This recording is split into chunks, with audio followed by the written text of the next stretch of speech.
Shalom, shalom. First and foremost, I want to begin this lesson by giving all praises, glory, and honor, which is due unto Yahweh, Bahasham Yahweh Shai, Bahasham Racha Kodash. Double honors to the apostles, bishops, and elders of Great Millstone of Ruel, lead the flock by example. And shalom to Israel, the elect of Israel, the elect of Yahweh Shai, starting with the 144,000 on down. And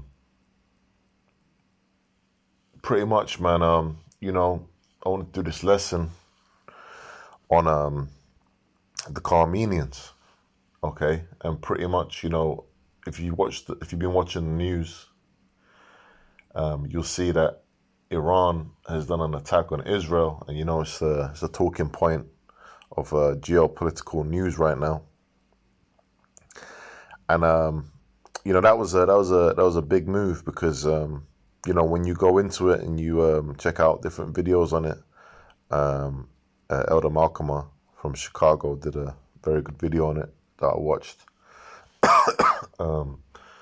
When the weapons expert, the military expert, was going into how it was costing America and Israel far more money to defend than it was for Iran to attack.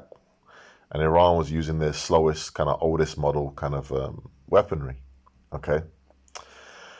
It was a slow weaponry, gives them enough time to get their assets out and all of that. It was basically an attack to say, we can keep doing this. Do you think you can keep this up? And, this is all part of prophecy. The Middle East, as they say, the so-called Middle East, and pretty much over there in the land of Israel, we know that the scriptures say the least of the flock shall draw them out. Okay, what is that talking about? That's talking about Israel drawing America into this World War III, which is ultimately going to result in the destruction of America. Okay, and Israel's going to eat nukes too. All right. Now, let me read the scripture in 2nd Ezra. This is 2nd Ezra chapter 15, verse 30. So it says, also, the Carmanians, raging in wrath, shall go forth as the wild boars of the wood, and with great power shall they come and join battle with them, and shall waste a portion of the land of the Assyrians. Now, the land of the Assyrians is talking about Babylon. Okay, it's talking about America. Okay, that's what it's referring to. And when it says with great power, that's talking about, the allies of Persia, Russia, China, to give an example, right? So let's look up that Carmanians, right? So I typed in a Carmanian into Google. It says Carmania region. Okay. What does Carmanian mean? A member of an ancient people that probably lived north of the Persian Gulf. Carmania is a historical region that approximately corresponds to the current province of Kerman, Iran. Right? So the Carmanians is referring to the Persians. Okay, who are the Persians? That's the Iranian people. That's how they were known.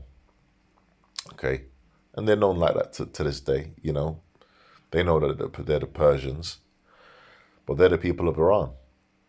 And excuse me, pretty much, you can see that Iran is bolstering up more and more. And right now, man, they pretty much made Israel look like a laughing stock, And it's just a matter of time before this escalates into World War III. Now, a major prophecy must come to pass before it fully escalates into nukes being thrown at each other. Okay? Before the intercontinental ballistic missiles are shot, before World War III comes to that full culmination. Okay? Before it's World War III, the major prophecy in Revelation 13 has to come to pass. And I'm going to read that. Okay? Because you got to know, if you want to know about, if you've been watching the news on Iran, you might be getting excited thinking, well, you know what, this might be it. Well, not yet, man. Not until, scriptures talk about wars and rumors of wars in Matthew the 24th chapter. Okay. This is Revelation chapter 13, verse 16. And he calls of all, both small and great, rich and poor, free and bond, to receive a mark in their right hand or in their foreheads, and that no man might buy or sell save he that had the mark, or the name of the beast, or the number of his name. So this prophecy has to be fulfilled, okay, before the destruction comes, before the end comes, okay. And it said what? A mark. What's that talking about? That's talking about the implant, the implantable chip, okay. And without that, you're not going to be able to buy or sell in this man's society, right? And there's prophecies like this that need to come to pass before the end comes. Now, I'm going to use another example that ties in with that. This is Revelation chapter 20, verse 4. And I saw thrones, and they sat upon them, and judgment was given unto them. And I saw the souls of them that were beheaded for the witness of Yahushua. That hasn't happened yet. Okay? In this end time. And for the word of Yahushua. And this is how you know it's talking about this time. And which had not worshipped the beast. Okay? This is the time of the beast. Right? EU and NATO. This man's system. Neither his image. Okay, his philosophies. Neither had received his mark upon their foreheads or in their hands. That's directly linked with Revelation 13 and 16. So the believers, those of the elect that reject Esau and his mark and trust in Yahweh Shemel Shai, and some of the elect are going to have to be beheaded. All right? For standing stiffly for the name of the Lord. And they lived and reigned with Hamashiach 1,000 years, going into the kingdom. Now, so pretty much, these prophecies, okay, of them coming for, the believers, grabbing some of the believers up. That's in 2nd Ezra 16. All these, the chip, globally being pushed. That all needs to come to pass before that full-scale war, man. So these things that are happening now are like, they're the beginning stages of that fire, okay? And, it's going to escalate more and more, but it won't get, like I said, it won't fully blow off until the prophecies are fulfilled, man. The scriptures say, wait not my love to be pleased. There's an order to how the Lord has set these things to come to pass, okay? The scriptures talk about woe, woe, woe, 3 world wars. World War II isn't going to come before World War One. Okay, first World War One has to come to pass, and then World War II.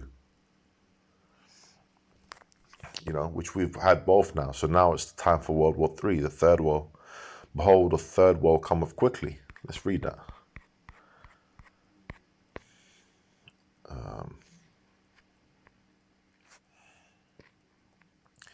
Revelation 11 and 14. The second woe is past, meaning the Second World War. And behold, the third world cometh quickly. So we've been in the time of the World War III coming quickly. We've been in the time of it brewing. Okay. All these tensions all around the place. You got Ukraine, you got, so Russia's at the border of NATO. Pretty much you got what's going on in the Middle East that we're watching.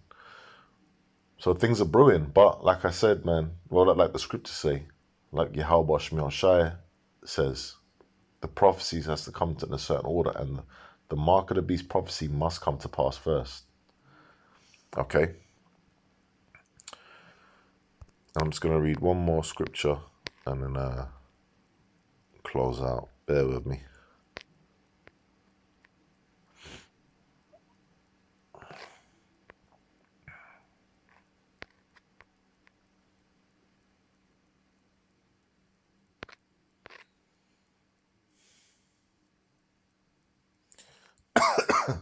This is Jeremiah chapter 49, verse 20.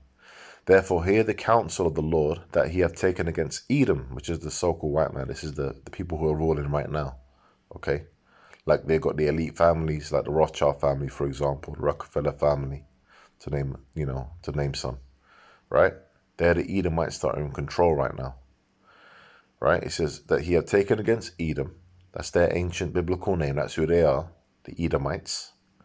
And his purposes, that he hath purposed against the inhabitants of Teman. Surely the least of the flock shall draw them out. Surely he shall make their habitations desolate with them. So, we know that according to prophecy, the least of the flock being Israel is going to pull America into that World War III. Now you had Biden come out and say, nah, we ain't with it. Right? Trying to de-escalate. So that's how this is, scripture says wars and rumors of wars. Okay? And there's a time for everything. So the time is not yet, but we're very close. We're very close. So that's why we're watching for the mark of the beast prophecy. And this is the time, remember, that we're living in where you got different companies around the world fighting over who's got the better C-hip. Pushing it on global news, man. Major news. So we're very close. Just a matter of time, man. So Lord willing, this was an edifying lesson in the spirit and power of Yahweh Shemi Shai Basham Bakakadash. With that, man, I'm going to say shalom. On to the next one.